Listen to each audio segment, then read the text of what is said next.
Fala galera, beleza? Seja bem-vindo ao canal da Sala de Exatas, eu sou o professor João Gabriel e hoje nós vamos responder a questão número 57 da UFRR de Química. Vamos lá! Em relação aos íons, marque V para as afirmativas verdadeiras e F para as falsas. Pessoal, essa é uma questão típica de atomística, o iniciozinho ali de atomística, né? E o iniciozinho de tabela periódica, quando a gente conversa ali sobre propriedades periódicas. A gente fala de raio atômico, energia de ionização, eletroafinidade, eletronegatividade, enfim. Mas, para a gente responder essa questão aqui, você tem que se lembrar de uma coisa. Quando a gente pensa em um átomo, o átomo ele pode ser um átomo carregado ou ele pode ser um átomo neutro. Tudo bem? Quando ele é um átomo carregado, ele pode ser carregado positivamente ou negativamente. Quando ele é carregado positivamente, a gente chama de cátion. E quando ele é carregado negativamente, a gente chama de ânion. E quanto ao átomo neutro, é porque ele não tem nenhuma carga, ele não tem nenhuma diferença ali no sentido de quantidade de prótons e de elétrons. A gente até afirma que um átomo neutro ele tem quantidade igual de próton e de elétrons. Beleza? Não há nenhuma diferença. Agora, quando o cara é um cátion, isso quer dizer que ele perde elétrons. E quando ele é ânion, é porque ele ganha elétrons. De boas?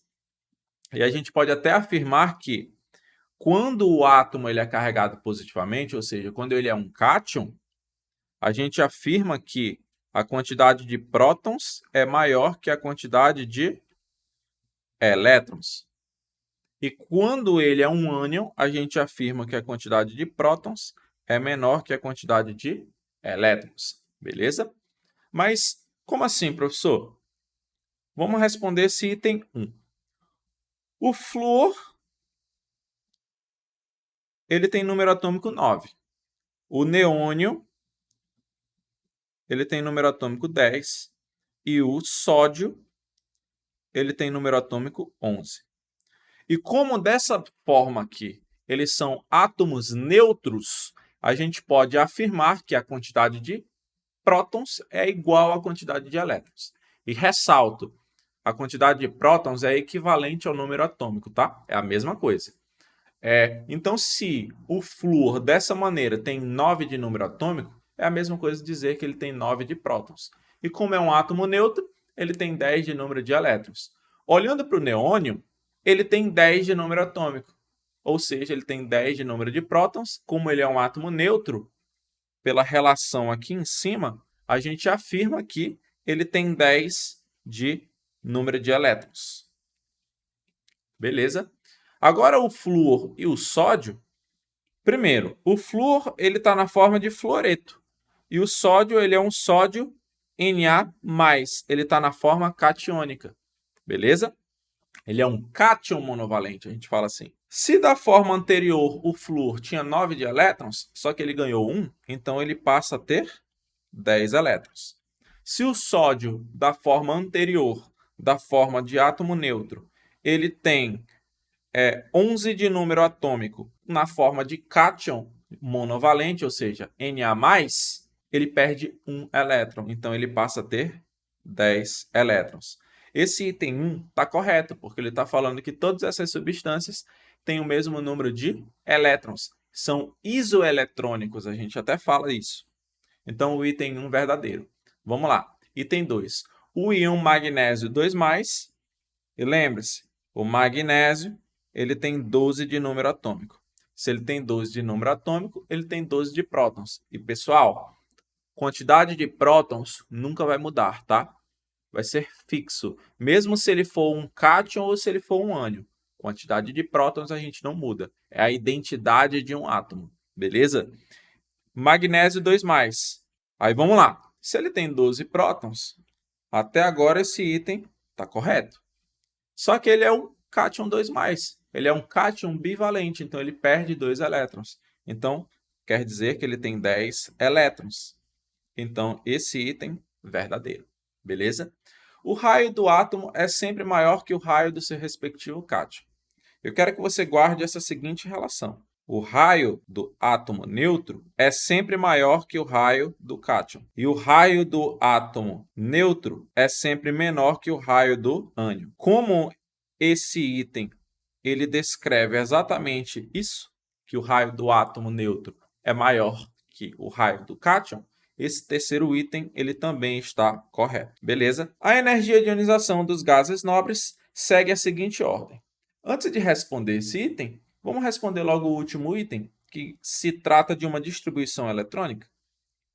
O cobalto ele tem 27 de número atômico. E aí aqui embaixo eu vou deixar por escrito a distribuição do argônio e eu vou já te explicar o porquê que eu estou fazendo isso. Vamos aqui. O argônio ele tem 18 de número atômico. A distribuição vai ficar 1s2, 2s2, 2p6, 3s2 e 3p6. Essa é a distribuição do argônio. Quando a gente tem um átomo carregado e nós temos que fazer a distribuição eletrônica dele, é interessante que, primeiramente, se faça a distribuição eletrônica do átomo neutro, sem nenhuma carga. Vamos aqui. Observe o seguinte. O cobalto, desse jeito aqui, se fôssemos fazer a distribuição eletrônica, como que ficaria? 1s2, 2s2, 2p6, 3s2, 3p6, 4s2, 3d7. Beleza? Só que, por que eu fiz a distribuição do argônio? Se você for observar o último item, ele faz uma correlação da distribuição de um gás nobre dentro da distribuição de um outro átomo qualquer. Como assim, professor? Observe que aqui o argônio ele vai do 1s2 até o 3p6. Se você for observar a distribuição do cobalto, tem exatamente essa distribuição aqui, ó, do 1s2, 2s2, 2p6, 3s2 e 3p6. Então, quer dizer que eu posso substituir todo esse pedaço que eu fiz em vermelho, que agora eu vou trocar para verde para causar um destaque, que eu posso substituir isso que está em verde pelo argônio, que aí já subentende-se que é a mesma distribuição eletrônica. Como, professor? Olha só, cobalto, 27 no número atômico, no lugar do que está em verde, é exatamente essa distribuição. Então, basta eu colocar aqui no lugar o quê? Argônio e continuar a distribuição eletrônica. 4s2 e 3d7. No entanto, ainda não é a nossa resposta. Por quê? Porque no último item ele está trabalhando um cátion trivalente, ou seja, é o cobalto 3+, e dessa maneira o cobalto está na sua forma neutra. Então, nós temos que retirar 3 elétrons, porque ele perde 3 elétrons, como eu citei lá em cima. Então, eu quero que tu guarde essa informação. Quando você tem um cátion ou um ânion, você sempre vai retirar ou adicionar elétrons dentro da camada de valência. Beleza? Nesse caso, a camada de valência aqui seria o 4s2. Só que o 4s2 só comporta 2 elétrons e eu tenho que retirar 3. Então, todo esse subnível some, porque eu retiro esses 2 elétrons, só que eu tenho que retirar um elétron do 3d7. Beleza? Retiro daqui. Então, como que vai ficar essa distribuição? Ela vai ficar o quê? Cobalto tem 27 de número atômico, só que é na sua forma trivalente. Vai ficar argônio, o 4s2 some e fica 3d6. Se você for observar, é exatamente o que retrata o último item. Então, esse último item ele está correto. Beleza? De boas isso? Aí vamos aqui comigo. Se você for observar, ainda tem o penúltimo item. Para que eu gere espaço aqui, eu vou somente apagar essa distribuição do argônio. Beleza? E eu quero que tu guarde a seguinte informação. Dentro da tabela periódica, nós temos propriedades periódicas. E aí elas podem crescer ou diminuir conforme a sua localização do seu elemento químico na tabela. E nós temos 5 propriedades. Nós temos raio atômico, energia de ionização, eletropositividade, eletronegatividade e eletroafinidade, ou afinidade eletrônica, beleza?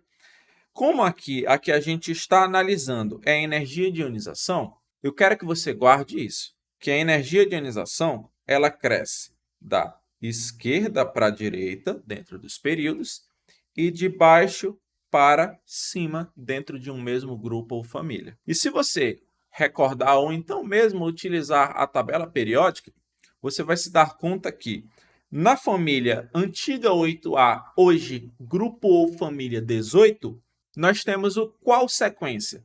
A gente tem o hélio, a gente tem o neônio, a gente tem o argônio, o criptônio e o xenônio. E dentro de uma mesma família, a energia de ionização cresce de baixo para cima. Logo, esse item, o penúltimo item, ele está verdadeiro. Gabarito letra D. Eu espero que eu tenha te ajudado de alguma forma. Não esqueça de seguir o canal da Sala de Exatas, divulgar e invista na sua educação. Seja Sala de Exatas.